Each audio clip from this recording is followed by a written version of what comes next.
This is your FBI.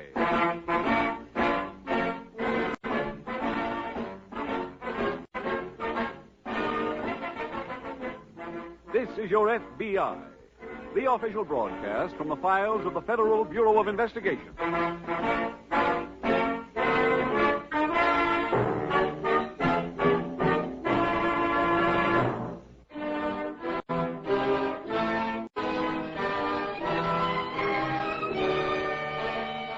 Tonight, the subject of our FBI file, Grand Larceny. Its title, The Skyway Man.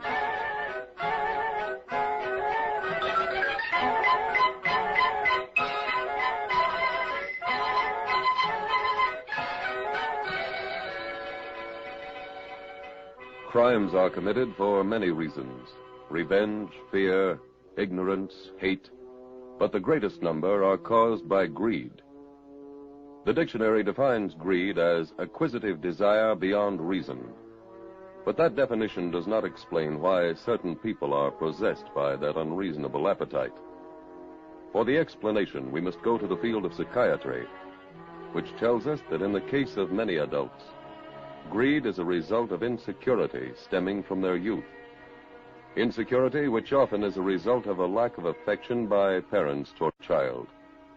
Sometimes it is a result of overprotection of a child by parents. The insecurity coming when the child goes out into the world and finds himself unable to cope with a society which does not give him similar overprotection. This message is brought to you so that parents in the homes into which this program is coming may learn what they may do today to well determine whether or not a crime will be committed 10 years from now.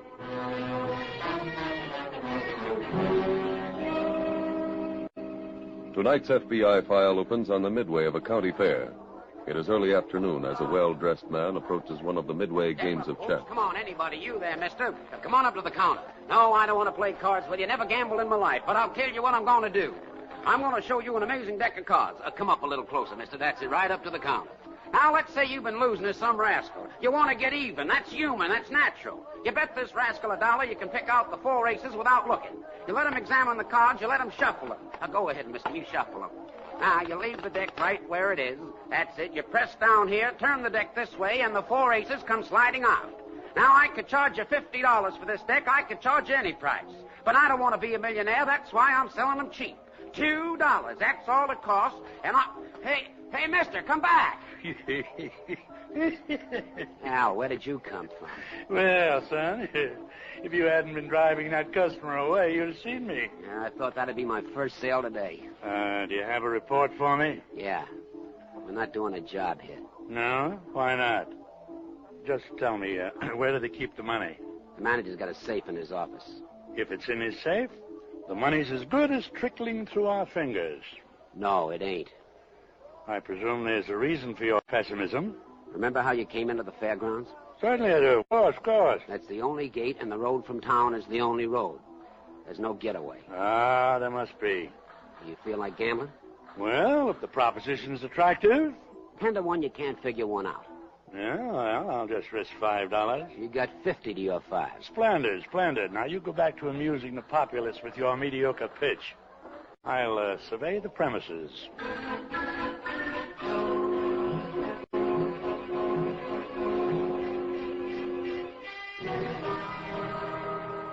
That same afternoon, at the FBI field office in a city some miles away, Special Agent Jim Taylor approaches the desk of Agent George Bentley. Hi, George. Oh, hello, Jim. This is one fugitive we won't have to worry about for a while.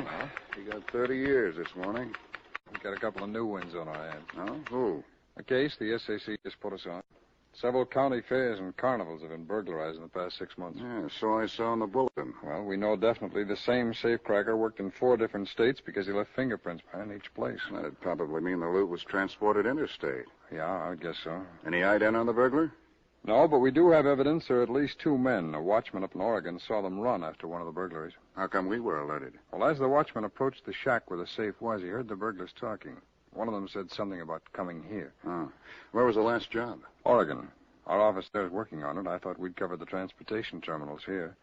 If we find an ex-safecracker on any passenger list, it just might be a lead.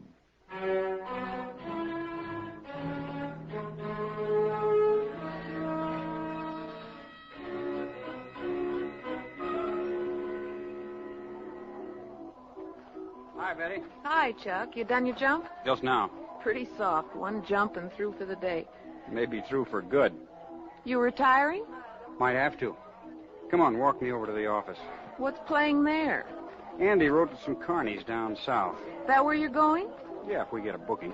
What happens if you don't? We try something new, not eating. You that broke? I got about $6.50, and Andy's holding a 10 spot. Maybe you can borrow some dough on the plane. Anybody who would lend us money on that wouldn't have sense enough to have money. Hi, kids. Hi. How's old aches and pains? Okay.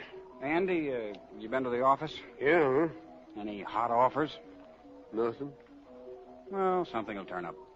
Fellas, why don't you get a new act? We got one. Well, sure. Didn't you see me come down on fire? I mean a whole new act. Forget about the plane, the parachute. Start from scratch. Betty, how long you been doing publicity? 10 years. Then it'd be like me telling you all to forget your typewriter. We've been doing this act since Chuck got out of high school. But in those days, it was a novelty to see a guy jump from a plane.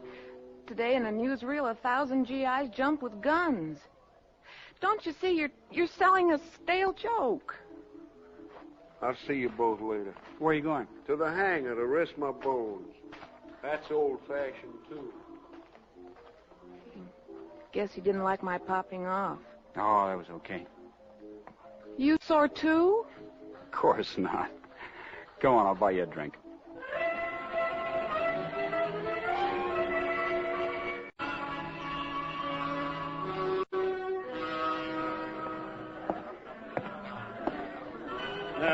Hello there. Greetings, Roy. Oh, hi, Al. Sit down. Thanks. Well, Been over the whole layout already? yep.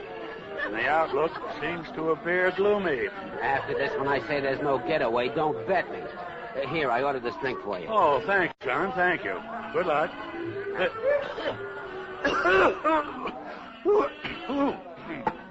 Well, with whiskey like this on the market, I don't understand how the population keeps increasing. I took a little look at that safe in the manager's office during my stroll. I can open it with this piece of lemon peel. Why eat your heart? Say, how can they get that drunk in this kind of whiskey? He ain't loaded. He ain't. You mean he acts like that all the time? Yeah, he's the guy that jumps from the plane. The plane? Whose plane? Oh, an old job him and his partner own. Oh, what's that young man's name? Chuck White. And the lady with him? Betty Kimball. She's a press agent for the show. Oh, she appears to be leaving. Hey, I thought you said dames and business don't mix. I am not interested in the young lady, but I have a notion about Mr. White. I'll see you in good time. Where you going? I'm going to the bar to accidentally make Mr. White's acquaintance.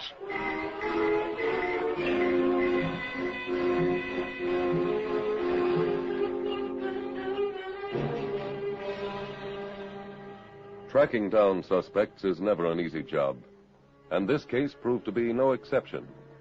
All that afternoon, Agents Taylor and Bentley collected passenger lists of trains, planes, and buses originating in Portland. Then the names were teletyped to Washington. Unfortunately, the work produced no affirmative results. That meant your FBI still faced the same problem: the job of apprehending two criminals without knowing their names, descriptions, or whereabouts. George, we've got a lead. What's that, Jim? $5,000 of the loot stolen from the fair in Oregon had just come from the bank. New money? Yeah, and the Portland office got us the serial numbers. Here's a copy for you. Mm-hmm. SAC had me send those serial numbers to all transportation terminals. Oh, fine. Here's a list in return. Oh, what's this one? Every fair, carnival, and amusement park in our territory. Hey, that'll... Oh, I got it. Okay. Taylor speaking. Yes, sir, that's right. Oh, do you know when you took it in? Was that the only one? Oh. Yes, sir. Thank you very much for calling. George. I was the airline ticket agency. They took in one of the $20 bills on the list. When? Today, Mr. John Smith passed it. The ticket was for Auburn. The name is obviously fictitious. Hey, there's a county fair at Auburn. Good. George, will you notify them and clean up the other details around Sure. here? I'll catch the next plane.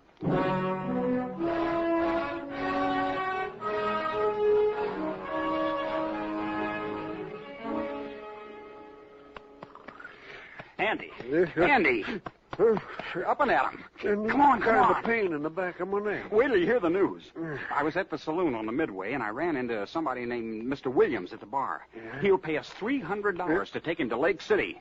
In old-fashioned money? Yeah, get up. Oh. Come on. What shows this Mr. Williams with? None. He missed his train back to Lake City, and tomorrow's his boy's birthday, so he's got to get home. Yeah, I like that boy of his. He already paid me. Look. Where's Mr. Williams now? Shopping for a birthday present. When's he want to leave? Sometime tonight. Well, that'll give me time. For what? A way of healing my neck. A nice warm poultice of new $10 bills.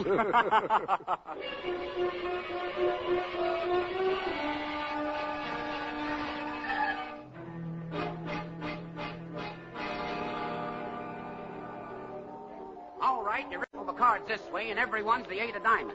You say that's not a trick? Okay, try this one. Bet that rascal $1 you can cut the deck 10 times and always cut an ace. You say it can't be done? Well, just watch the deck. I'll be glad to. Oh, hi. Son, did it ever occur to you that the lack of customers could be due to a poor product?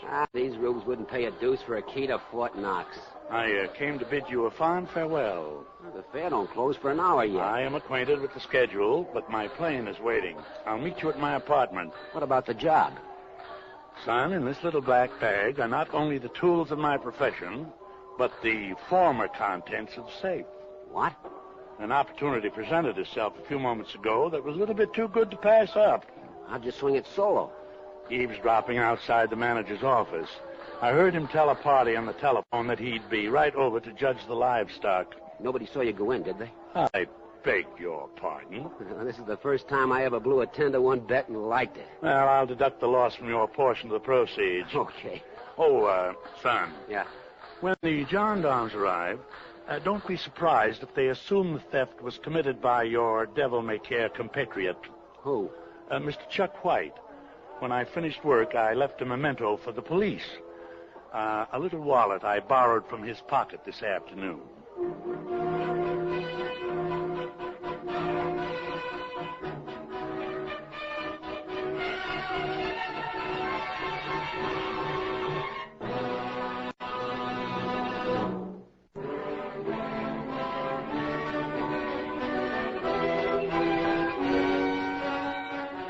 And now back to the FBI file, The Skyway Man.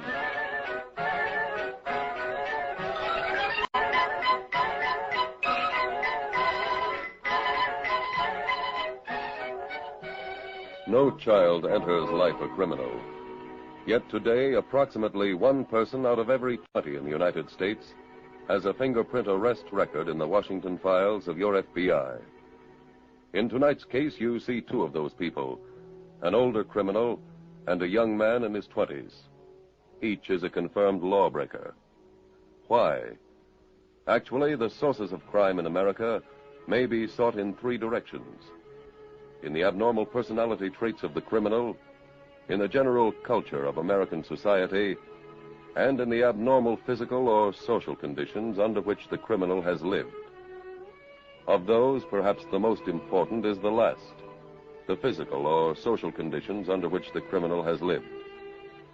Each person is a product of certain influences, and it is axiomatic that home life and parents rank at the top of those influences. If you are a parent, what are you doing to help prevent your child from becoming a criminal of the future? Is he learning by watching you to respect law and order? Are you giving him the attention and affection he needs? Your FBI has learned many things in its years of fighting crime, one of them being that even more than charity, crime prevention begins at home.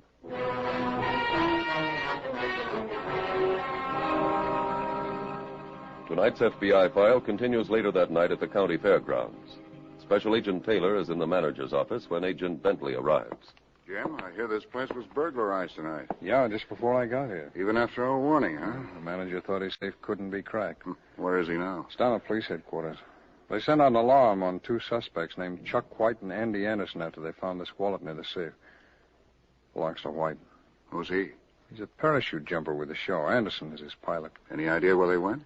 No, but they took off right after the robbery. The manager know where they're supposed to work next? Well, this is the end of the circuit, George. From here, everybody splits up for the winter. Oh. There's one other piece of evidence against White and Anderson. They came here from the fair near Portland. I guess we better answer it. Hello? Oh, yes, Mr. Mitchell. I did? When? Fine. Yes, of course. No, there isn't. Well, we'll get something. Yeah. Thanks. George, that was the manager. Word just came in at headquarters on that alarm. The plane's been found at Lake City. How about the 2 men? Lake City police are holding them. Well, I doubt we can get there tonight. Probably not, but let's notify the Lake City police. We'd like to interview the men first thing in the morning.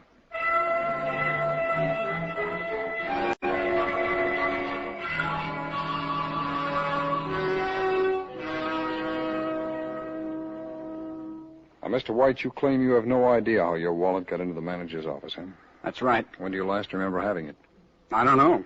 Wallets are for keeping money in, so I didn't get to use it a lot.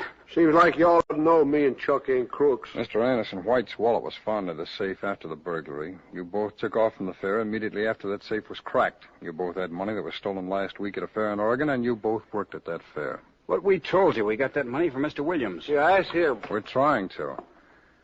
Oh, hi, George. Find anything? No. We've checked every Williams in the phone book and on the voting records. Today's his boy's birthday. That didn't help. Neither did that description you gave. You men know anybody who can prove there is such a man? No, I'm afraid not. We saw him and spoke to him. Don't that prove he's real? Well, I'm sorry, gentlemen. I'm afraid the evidence against you is pretty strong.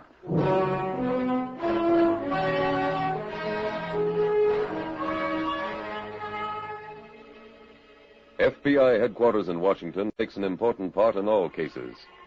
In this one, for example, Agents Taylor and Bentley sent the fingerprints of Chuck White and Andy Anderson to Washington, and also sent the description of the man they knew thus far only as Mr. Williams. Further investigation was also made on which fairs and carnivals Anderson and White had worked during the previous 6 months. Meanwhile, at an apartment in another city, the doorbell rang. Patience. Coming. Hi, Al. Well, Roy. Come in. Say, did you have any trouble brushing the 2 patsies? No, not a bit. Nice boys. I left them at the Lake City airport. They were arrested an hour later. And what are you doing? Hanging picture. This guy a friend of yours? A friend? Ah, yes, indeed, son. Who is he? A great man, son. A really great man. Son, that was Robert Adams, the father of American safecrackers. I never heard of him. Ah, it's too bad, yes. He was rather neglected in the history books. Quite a pity. Why, do you know, the reward on him was more than most men can steal in a lifetime. Oh, I don't know. We ought to be pretty fat in the loot department. Where you got it? It's right over there on the table. It's waiting for you, the large envelope. How much is there? $8,000. Oh, brother, I can't wait to start spreading it around New York.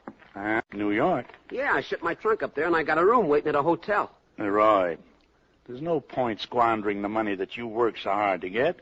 Now, listen, you take my advice. I wish somebody'd given it to me when I was your age. Yes, sir. You get married. You get married to some nice girl like that nice little girl up in Oregon. She's in jail. Oh. Well, there are other girls around. The place for you to go is south, my boy. There are plenty of carnivals running down there. You try to find one in Georgia or Florida. I still need them. For what? Well, I don't know. I suppose it's just an old man's pride. But before I retire, I would like to crack at least one safe in every state in the Union.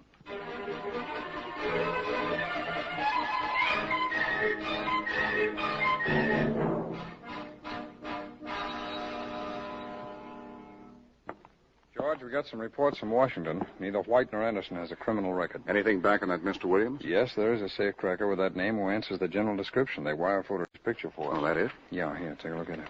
Mm-hmm. Are you the FBI men? Yes, that's right, ma'am. The policeman at the desk said to see you. About what? Chuck White and Andy Anderson.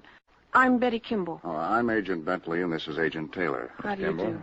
You know anything about the burglary? Just that they didn't do it. Are you related to White or Anderson? No. I was the press agent with the fair down to Auburn. I see. Well, tell me, do you know a Mr. Williams? Williams. Williams, isn't that the man that Chuck and Andy brought up here? No, that's their story. You can believe them about anything but their act. We have Williams' picture here. Would you take a look at it, please? Mm-hmm. Ever see him? I think so. Where? I'm trying to remember. Sure. That's a guy I saw hanging around Roy Carter's pitch on the Midway. Oh, they seem to know each other? Like old pals. Who is this Roy Carter? A grifter. He works carnies, fairs, any place he can set up a stand. Where can we locate him? In New York, but I don't know where. I ran into him yesterday while he was checking his equipment at the station. Told me he was going to New York for a vacation after he stopped to see a pal. George, that pal could be Williams. Yeah. Did he mention any other city? No. Well, if Carter bought a ticket to New York with stopover privileges, the railroad station might have a record of it. Let's call and check.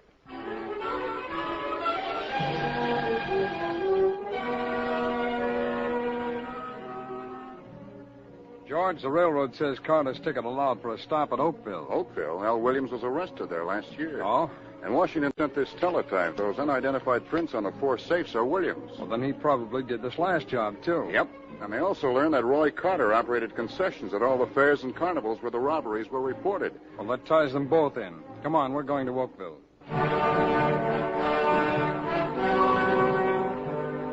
Never mind those phone books, George. Why? I found the cab driver who picked Carter up. Hey. And he remembers where he took him. Oh, where's that? An apartment house at 73 Allen Street. Let's get over there. Janitor says Williams left town yesterday. For where? He doesn't know, but he told me Carter visited Williams a few days ago. They leave together? No, but, George, if they're back in action, maybe we can find out where. Let's get to a phone.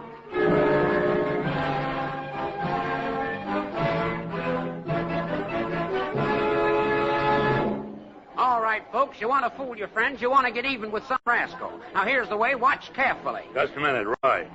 Where have you been? No place. I was here at 3 this afternoon, again at 6. Stand was closed both times. Oh, I met a girl. Girl? Who is she? Oh, local girl. Her mother's got a farm near here where guys and the lamb hide out. Oh, sounds like you're getting into a wonderful family. Hey, show for me. Here come a couple of customers. All right, folks, here's the magic deck. You always get an H. See, here you are, mister. You shuffle. We didn't come here for that, Carter. We came for you. You too, Williams. I beg your pardon. Do we know each other? We're special agents of the FBI. These are warrants for your arrest.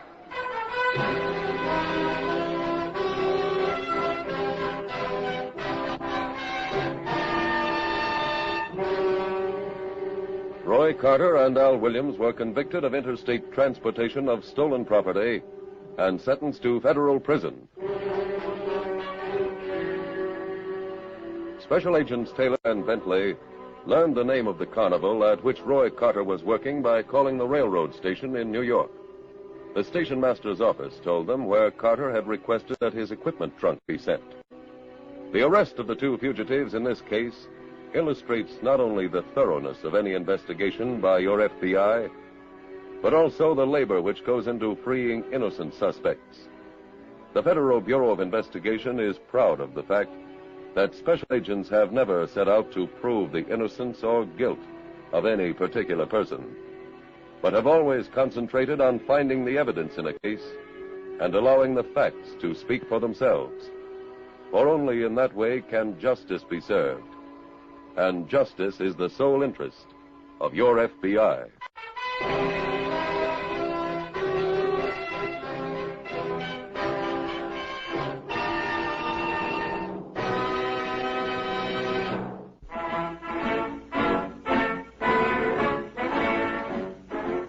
The incidents used in tonight's broadcast are adapted from the files of the Federal Bureau of Investigation.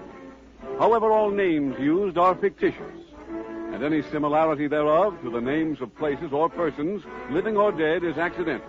This is Your FBI is a Jerry Devine production.